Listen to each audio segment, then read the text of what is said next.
Assalamualaikum warahmatullahi wabarakatuh. Selamat pagi teman-teman, semoga teman-teman dalam keadaan sehat selalu. Hari ini kami dari kelompok 2 akan mempresentasikan hasil pengumpulan kuesioner kami berjudul penggunaan aplikasi mobile banking di kalangan mahasiswa. Selanjutnya, di sini saya tidak sendiri bersama rekan-rekan saya yang hebat, ada Abdullah, Joyce, Lutfi, dan Juliana. Next. Baik, teman-teman, seperti yang kita ketahui, mobile banking telah menjadi salah satu solusi perbankan paling populer di kalangan masyarakat, tidak terkecuali di kalangan mahasiswa. Mahasiswa masa kini butuh solusi keuangan yang gesit. Mobile banking hadir untuk menjawab itu. Transaksi di mana saja dan bisa di kapanpun. Lewat penelitian ini, kami menggali bagaimana mahasiswa merasakan pengalaman tersebut, apa yang mereka suka dan apa yang masih menjadi tantangan. Tujuan kami tentu memberikan gambaran nyata dan rekomendasi agar aplikasi mobile banking semakin ramah dan efektif digunakan. Bagaimana kita bisa memahami pengalaman mahasiswa dalam menggunakan mobile banking? Kuncinya adalah metode pengumpulan data. Boleh selanjutnya? Di metode pengumpulan data ini, kami menggunakan beberapa tipe kuesioner, mulai dari terstruktur, tidak terstruktur, hingga semi terstruktur.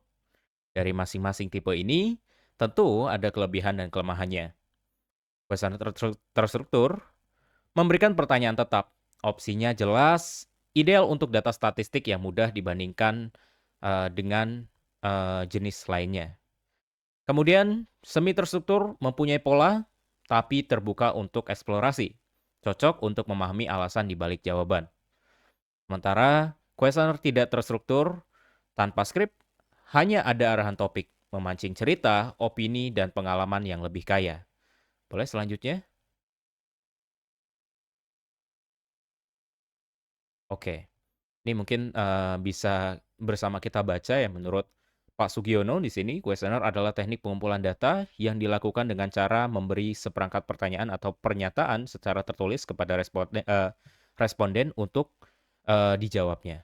Jadi seperti yang kita jelaskan sebelumnya ya, antara terstruktur, semi struktur, dan tidak terstruktur mempunyai kelebihan dan kekurangan masing-masing. Mana yang lebih baik? Tentu dari kelebihan dan kekurangan itu bisa kita pilih. Hanya saja ketiga jenis ini itu bisa digabungkan entah itu dari terstruktur, semi terstruktur, dan tidak terstruktur ke dalam satu kuesioner. Oke, selanjutnya bagaimana kami mendapatkan data kuesioner ini? Next. Kami telah membuat sebuah kuesioner di Google Dokumen berkaitan tentang penggunaan aplikasi mobile banking di kalangan mahasiswa dengan menerapkan 3 jenis kuesioner tadi. Kemudian kami menyebarkan kuesioner ini untuk kemudian nanti diisi oleh mahasiswa. Selanjutnya,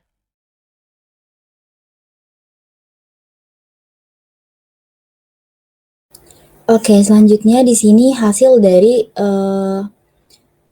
kuesioner-kuesioner yang udah disebar tadi. Jadi pertama kita ini ada kuesioner yang jenisnya terstruktur. Di sini, tentang kepemilikan dan frekuensi penggunaannya. Yang pertama ini, apakah Anda memiliki akun mobile banking? Dari total 29 responden, itu 93% responden atau sekitar 27 orang sudah memiliki akun mobile banking. Dan untuk 7% atau 2 orang itu belum menggunakan layanan ini. Jadi mayoritas responden itu telah mengadopsi teknologi mobile banking. Selanjutnya, ini ada pertanyaan tentang seberapa sering Anda menggunakan aplikasi mobile banking. Nah, di sini responden itu memilih skor 5 pada skala 5 ini, frekuensi penggunaannya itu artinya tuh sangat sering gitu. Itu tuh menunjukkan bahwa mayoritas menggunakan aplikasi mobile banking secara rutin setiap minggunya. Selanjutnya ini masih kuesioner terstruktur dengan pertanyaan seberapa puas Anda dengan keamanan aplikasi mobile banking yang Anda gunakan. Nah, di sini itu sebagian besar responden merasa cukup puas dengan tingkat keamanan aplikasi mobile banking yang mereka gunakan. Meskipun demikian, terdapat sejumlah kecil responden yang menyatakan kurang puas sebagai sinyal adanya ruang untuk memperbaiki keamanannya. Terus di sini ada pertanyaan seberapa nyaman Anda menggunakan aplikasi mobile banking. Ini tuh, responden itu mengatakan merasa nyaman saat melakukan transaksi melalui aplikasi yang mengindikasikan antar muka atau interface dan alur transaksi yang user friendly. Jadi, dapat disimpulin bahwa keamanan itu menjadi faktor penting, tetapi masih perlu peningkatan untuk memenuhi ekspektasi semua pengguna. Oke, selanjutnya ini ada kuesioner terstruktur masih, itu tuh tentang manfaat pengelolaan keuangan dan biaya transaksi. Ini tuh pertanyaan pertama ada, apakah penggunaan mobile banking membantu pengelolaan keuangan pribadi Anda? Gitu. Sebanyak 24 responden atau 83% itu mengungkapkan para pengguna mobile banking ini setuju bahwa mobile banking itu membantu dalam pengelolaan keuangan pribadi mereka. Nah, sedangkan sisanya itu belum merasakan manfaat tersebut sepenuhnya. Jadi mobile banking itu dianggap efektif untuk manajemen keuangan oleh mayoritas penggunanya walaupun nggak semuanya. Di sini kan, ada juga terkait biaya transaksi. Jadi menurut Anda, apakah biaya transaksi mobile banking itu sudah wajar? Jadi, terkait biaya transaksi ini ada 23 responden menilai biaya yang dikenakan itu sudah wajar atau sekitar 79%. Itu tuh setuju bahwa biaya transaksi mobile banking ini wajar. Sedangkan 6 orang itu atau sekitar 21% merasa biaya tersebut tuh masih terlalu tinggi, jadi mereka tuh nggak setuju dan menganggap biayanya itu kurang kompetitif. Jadi kesimpulannya, persepsi biaya transaksi itu terbagi meskipun cenderung ke positif ya. Mungkin, ada rekomendasi perlu evaluasi struktur biaya untuk meningkatkan kepuasan penggunanya. Terus selanjutnya di sini, kita pindah ke kuesioner semi terstruktur. Jadi, di kuesioner semi terstruktur ini tentang frekuensi penggunaan, terus ada word cloud tentang alasannya. Jadi frekuensi penggunaan mobile banking, dari responden tuh kayak gimana. Jadi dari pertanyaan seberapa sering Anda menggunakan mobile banking dalam 1 minggu, itu tuh ada 75% responden itu menggunakan aplikasi mobile banking tuh itu sangat sering. Jadi, seminggu tuh lebih dari 3 kali. Terus 9 orang itu menggunakan lebih dari 3 kali seminggu, terus ada 8 orang itu cukup sering, terus 3 orang itu tidak menggunakan. Jadi kan sebelumnya ada 2 orang yang, tidak menggunakan mobile banking. Jadi mungkin, yang 1 orangnya itu, saking jarangnya itu dalam seminggu tuh nggak bisa dikatakan bisa menggunakan kayak sekitar 1 kali, jadi dia lebih memilih, tidak menggunakan dalam 1 minggu gitu. Terus di sini ada visualisasi word cloud-nya, di sini tuh memperlihatkan kata-kata dominan seperti kebutuhan, pembayaran, transfer, praktis, terus QRIS dan juga transaksi. Ini tuh mencerminkan motivasi utama pengguna dalam memilih mobile banking. Jadi, alasan utama itu kira-kira kayak kecepatan dan kemudahan akses layanan finansialnya, kayak gitu kurang lebih. Terus selanjutnya ini masih kuesioner semi terstruktur, ini tuh tentang alasan utama dan jenis transaksi yang sering digunakan oleh pengguna yang dari responden kita. Itu tuh, di sini alasan utama memilih aplikasi Mobile Legends kita tuh ngasih, multiple choice kan. Jadi ada 23 responden itu memilih mudah digunakan sebagai alasan utamanya. Terus ada faktor-faktor pendukung lain seperti fitur lengkap, kepraktisan, dan juga kecepatan transaksi yang mendukung berbagai kebutuhan finansial. Terus untuk jenis transaksi yang dilakukan di mobile banking sendiri itu, paling sering dilakukan itu ada transfer dana, terus kemudian ada top up atau isi ulang, terus pembayaran tagihan, dan pembelian produk. Nah ini tuh menunjukkan fleksibilitas aplikasi mobile banking dalam memenuhi beragam kebutuhan penggunanya.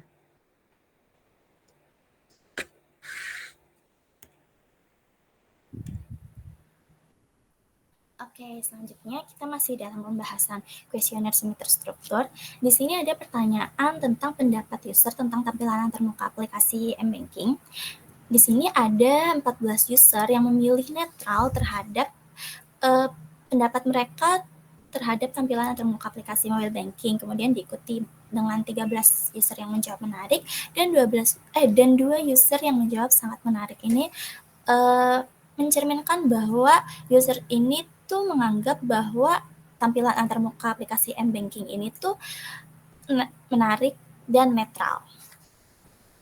Oke, di sini juga ada word cloud alasan yang membuat tampilan antarmuka ini tuh menarik atau tidak. Di sini ada kata-kata seperti mudah, modern, simple, kombinasi. Itu tuh yang jadi alasan kenapa user nganggap m-banking ini tampilan antarmukanya cukup menarik gitu. Terus ada juga kata-kata seperti UI dan interface juga. Itu tuh menunjukkan bahwa desain dan dan navigasi yang intuitif itu juga memainkan peran penting terhadap pendapat user terkait tampilan antarmukanya ini menarik atau tidak. Oke, boleh di next. Oke, di sini ada pertanyaan terkait pendapat user tentang notifikasi. Nah, di sini ada 11 user yang memilih netral terhadap notifikasi M-Banking, kemudian diikuti 10 user yang merasa bahwa mereka itu terbantu dengan adanya notifikasi dari aplikasi M-Banking. Namun, ada juga 3 user yang mengungkapkan bahwa mereka itu tidak merasa terbantu dengan adanya notifikasi M-Banking. Di sini juga ada visualisasi word cloud-nya, ada kata-kata seperti bermanfaat, transaksi, menerima, promo, saldo. Itu tuh yang menjadi aspek bahwa pendapat user terhadap pentingnya notifikasi itu mungkin membantu gitu, terus notifikasi promo yang bagus gitu. Kemudian juga ada kata-kata kayak transfer, membantu, itu juga nunjukin bahwa fitur notifikasi ini sangat dihargai dalam hal kemudahan dan dukungan untuk aktivitas perbankan atau keuangan. Oke, boleh di next. Oke, kemudian di sini ada faktor yang membuat kenapa user tuh merasa bahwa penggunaan M-Banking itu merasa tidak aman mereka. Nah, di sini ada 21 user yang merasa bahwa M-Banking itu memiliki resiko keamanan takut akan dibobol, takut data pribadi bocor, kemudian jaringan error. Terus jadi menyebabkan user berpikir bahwa penggunaan M-Banking itu tidak begitu aman. Kemudian di sini ada juga alasan ada juga aspek yang patut diperhatikan keamanannya. Itu kayak fitur-fitur verifikasi 2 langkah, notifikasi mencurigakan, proteksi malware, phishing, hingga keamanan biometrik. Nah, user tuh menganggap fitur-fitur ini tuh perlu diperhatikan lagi keamanannya untuk mencegah adanya kejahatan seperti data dibobol, data bocor, dan lain-lain gitu. Oke, boleh di next. Oke, selanjutnya di sini ada user merekomendasikan penggunaan M-Banking atau tidak. Itu tuh sebagian besar responden cenderung merekomendasikan jawaban ya, hampir semua kategori kecuali keamanan dan biaya dan aksesibilitas.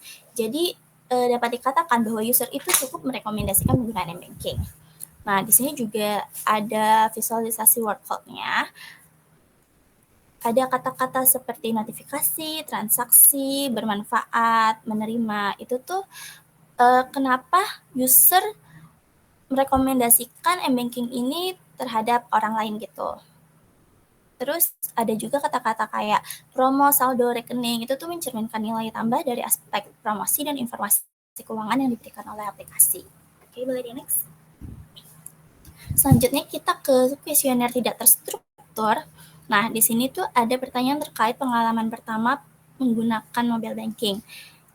Nah, di sini user memberikan respon 93,1% user menjawab netral, kemudian ada 3,4% positif dan 3,4% respon negatif. Nah, di sini artinya dari pengalaman pertama user menggunakan mobile M-Banking itu, user cenderung netral terhadap pengalaman pertama mereka gitu. Oke, di sini juga ada visualisasi word cloud-nya. Ada kata-kata seperti mudah, membantu, menarik, transaksi, itu tuh nunjukin gimana pengalaman pertama user menggunakan M-Banking yang mungkin juga memudahkan user gitu.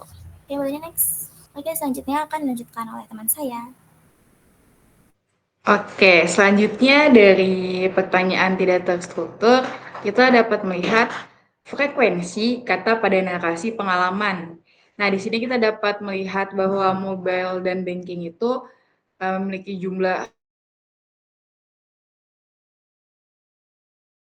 yang sangat besar, ada aplikasi, mudah, transfer, transaksi, dan lain-lainnya. Oke, boleh next.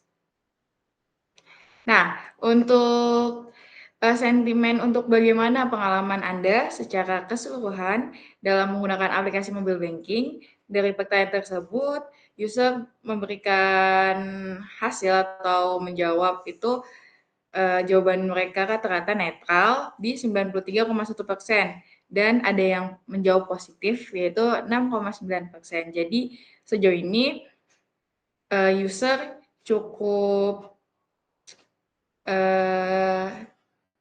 baik dalam menggunakan atau mobile banking-nya dapat digunakan dengan baik dalam membantu ke transaksi user. Oke, boleh next.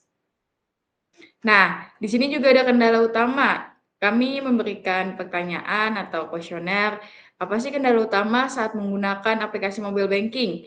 Nah, ini kita sudah mengkelompokkan ya atau mengclusteringnya dengan kategori atau kendala, di mana ada lainnya, masalah jaringan, aplikasi error login dan verifikasi, biaya atau limit, masalah jaringan, aplikasi error, dan lainnya. Nah, di sini kita dapat melihat bahwa masalah jaringan memiliki jumlah yang cukup banyak, berarti dapat kita simpulkan bahwa beberapa user seringkali terkendala di dalam masalah jaringannya. Kayak tiba-tiba pada saat mau bertransaksi, jaringannya terputus, dan sebagainya. Nah, di lainnya ini, itu merupakan kendala lainnya, tetapi tidak kami masukkan di dalam pengelompokan kami. Jadi yang kami kelompokkan adalah yang seperti dapat dilihat di presentasi ini. Oke, boleh next. Nah, kami juga telah menganalisis workload-nya dari kelebihan dan kekurangan mobile banking. Jadi kita dapat melihat ini ada praktis, mudah, terus kelebihannya banyak lagi, mudah diakses dan lain-lainnya. Itu merupakan jawaban atau respon dari user. Oke, boleh next. Nah, di sini juga kita menggunakan workload untuk saran dan rekomendasi pengembang aplikasi mobile banking. Kita kelompokkan berdasarkan kalimat, di mana hasil dari analisis ini dapat digunakan untuk developer atau pengembang aplikasi mobile untuk memperbaiki aplikasi mobile tersebut. Di sini fitur merupakan kata yang paling sering digunakan atau dijawab atau dipakai oleh user untuk dapat mengembangkan fiturnya menjadi lebih baik lagi atau memperbaiki fiturnya dan menambah fiturnya dan lain sebagainya. Oke, boleh next. Nah, untuk selanjutnya saya kembalikan ke teman saya. So here we have the 10 most common sentences in advice and recommendations. So the first one is to create a warning features when users have reached a certain daily limit to help control spending. The second point is that use a simple and beginner-friendly interface so that it's easy to use by everyone. The third point is offers a simple, lightweight, and quota-saving financial management feature. The fourth one is provide an easy verification process with minimal management fees, if possible, free of admin fees. And the fifth one is to increase the number of ATMs and provide direct top-up features at the ATM without having to go to the branch office. The sixth point is mobile banking applications should be similar and more intuitive and equipped with budgeting features and bill reminder. The seventh one is to add a special student promotion and financial education to make it more attractive and useful for young people. The eighth advice is that increase security to protect users from phishing and other digital fraud. The ninth one is to add an automatic transaction limitation features according to the maximum limit specified by the user. The 10th point is that to show a simple display and money management features, as well as bill notification that helps students manage their daily finances. So next, please. And we have the student input for mobile banking, which was the stricter security, including protection from viruses and phishing. The second one is that exciting news features like cashback, student promotes, automatic savings, and spending restrictions. The third point is simple display, easy navigation, which easy interface. The fourth one was automatic monthly budgeting. Balances can be divided according to the need categories. Saving per categories such as eating, boarding house, entertainment, or similar to Jago. integration with digital wallets like Dana, OVO, etc., a free interbank interface, expense tracker by category, tutorial for new users, AI features, malware detection for added security, more efficient and responsive service. So next, please. So let's have a conclusion. We identified the main topic, like we can find out the main issues, dominant keywords, or popular topics that respondent often mention, for example, service, price, slow, etc. The sentiment analysis, knowing whether respondents' opinion are positive, negative, or neutral toward the product or service. And we have the third point was the statistical graph, word cloud and statistical graph to facilitate interpretation and informative presentation of data. So the process of processing and analyzing text from survey data successfully provided an overview of respondents' opinion and perceptions. The process starts from cleaning text data, removing stop words to word frequency analysis, which help reveal the most frequently mentioned words and topic. These results show the focus of respondents' attention on certain aspects of survey questions. In addition to that, by applying sentiment analysis, it's possible to determine the nuance of feeling from each response, whether positive, negative, or even neutral. This provides added value in understanding the quality of service or products from the user's perspective. If demographic data is available, this approach also allows for exploration of difference in perceptions between groups. Overall, this notebook shows that a text mining approach can be used effectively to process unstructured survey data into actionable insights and presented in the form of informative visualization. So next, please. So yeah, terima kasih for your time and willingness to listen to our explanation and narration. Thank you so much.